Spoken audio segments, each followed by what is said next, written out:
Voici 10 minutes, le podcast des Français dans le monde et notre dossier spécial conjoint accompagnateur en partenariat avec Expat Communication et Femmes Expat. Nous recevons tout de suite Fernanda Pinto. On part à Londres.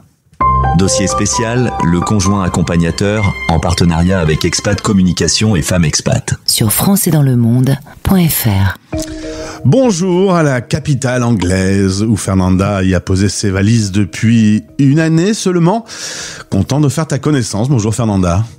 Bonjour Gauthier, enchantée. Eh bien de même, on se connaît via Expat Communication où tu es coach certifié en intelligence interculturelle. Tu es aussi coach de transition au sein de la société que tu as créée qui s'appelle Insome Coaching. En B2B, en B2C, tu accompagnes tous ceux qui sont dans le changement. Absolument. On va parler d'un sujet important qui est le trou dans le CV lorsqu'on suit son conjoint.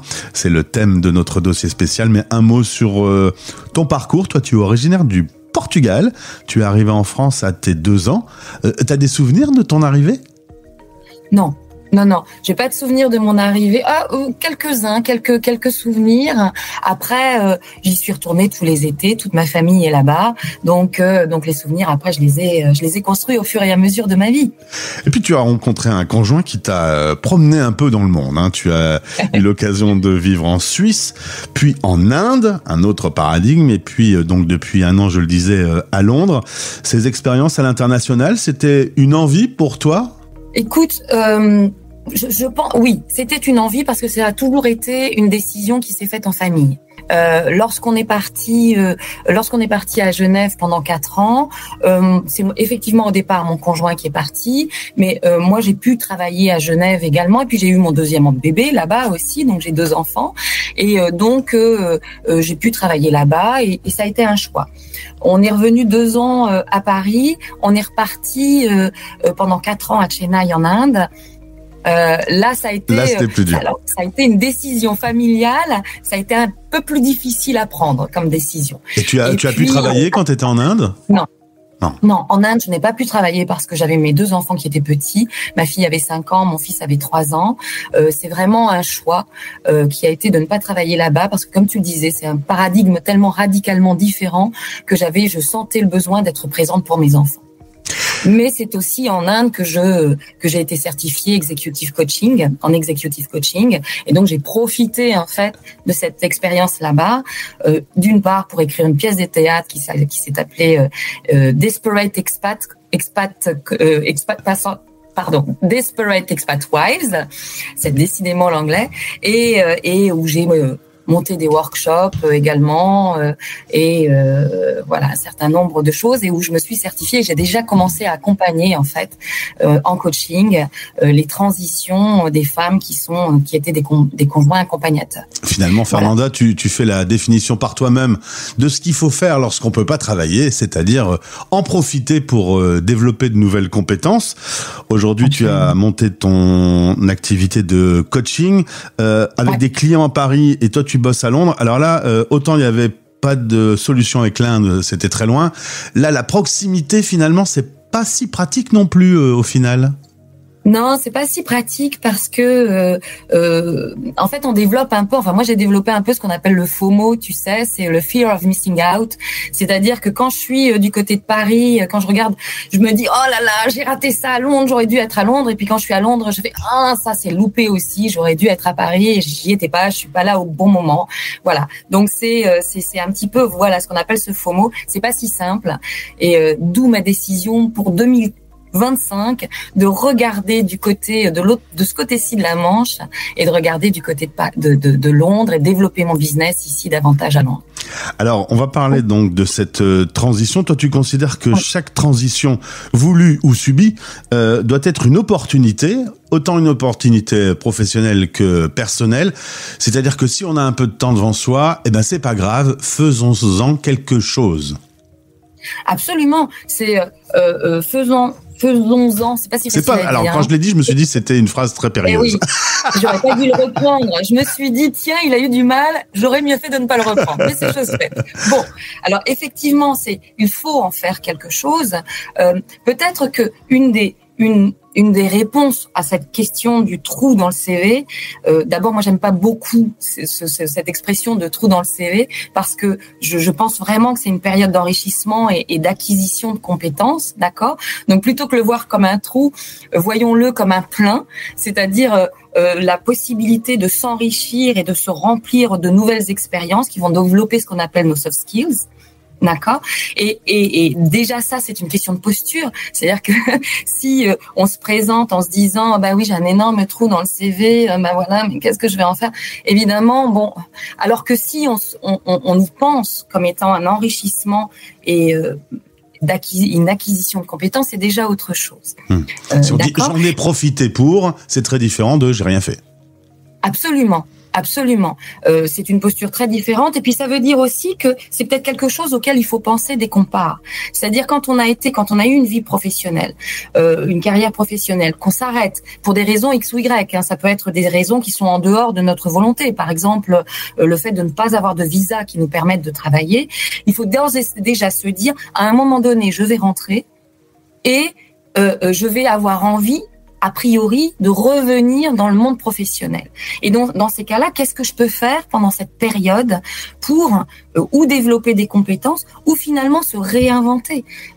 Moi, j'ai accompagné des femmes, hein, puisque c'est majoritairement des femmes qui sont conjoints accompagnateurs, qui ont profité de cette période-là pour se repenser, pour se réinventer et se dire de quoi j'aurais envie, forte aussi de cette expérience, de cette réflexion, à mon retour dans mon pays d'origine. C'est-à-dire qu'en effet, je peux avoir bossé dans un domaine qui, au final, avec les années qui passent, peut-être m'intéresse et me séduit un peu moins, et me poser la question qu'est-ce que j'aime, et en profiter pour développer des compétences dans ce nouveau, Absolument. Dans ce nouvel univers. Absolument, se former, avoir d'autres expériences. Moi, j'ai vraiment eu ces différents cas. Et encore aujourd'hui, quand j'accompagne les conjoints accompagnateurs, vraiment de personnes qui veulent profiter de cette période-là pour encore une fois, pour se réinventer, pour se repenser, et puis d'autres qui ont eu d'autres expériences sur place, qui ont voulu vivre. Il y en a certaines qui me disent mais moi j'ai envie de vivre ce que j'ai à vivre dans ce pays-là. Et ce qu'on a à y vivre, ça développe aussi d'autres compétences en fait. Encore une fois, les soft skills qui sont dans certains pays, la gestion de la complexité, la capacité d'adaptation, l'ouverture d'esprit, la curiosité, la capacité à se réinventer. On n'est pas si nombreux que ça, à avoir cette capacité à se réinventer. Il y a des personnes qui suivent leur carrière tout le long comme ça, la voie royale, et qui finalement sont incapables de se réinventer. Ça veut dire quoi être capable de se réinventer?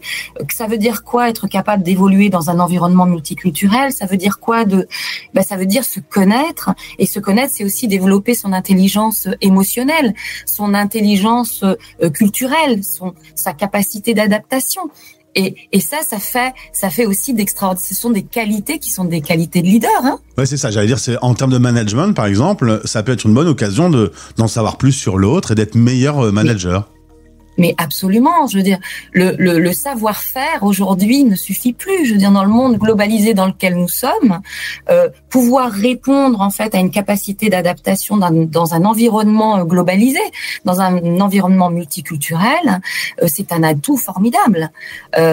Aujourd'hui, c'est le quotient intellectuel plus le quotient émotionnel plus le quotient culturel qui fait de nous des très bons professionnels. Ce n'est plus le what, c'est le what et le how. Comment on fait les choses. Mais Fernanda, si je comprends bien, c'est une question de posture, c'est-à-dire que quand on va se retrouver face à un recruteur, on commence pas en disant bah oui, là j'ai rien fait, j'ai eu un trou pendant 10 ans. On dit j'en ai profité pour. C'est vraiment une façon positive, optimiste de présenter les choses.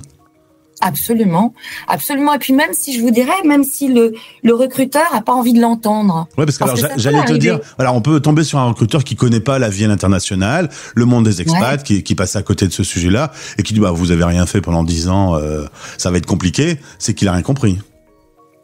C'est qu'il a rien compris, ou alors qu'il a un regard biaisé et c'est dans la majorité je pense que c'est la majorité des cas, un regard biaisé sur ce qu'est la vie d'une femme d'expat ou d'un conjoint accompagnateur, au bord de la piscine, qui se fait les ongles, donc c'est vraiment le stéréotype du conjoint accompagnateur. Mais dans ces cas-là, il faut lui dire ce que c'est, il faut lui dire en quoi ça consiste, et puis très sincèrement, quand on est face à un recruteur qui te dit oui, mais enfin moi je suis pas, ça m'intéresse pas beaucoup. Ce qui m'intéresse, c'est vos expériences professionnelles. Là, ce que vous avez fait, vous n'avez pas travaillé.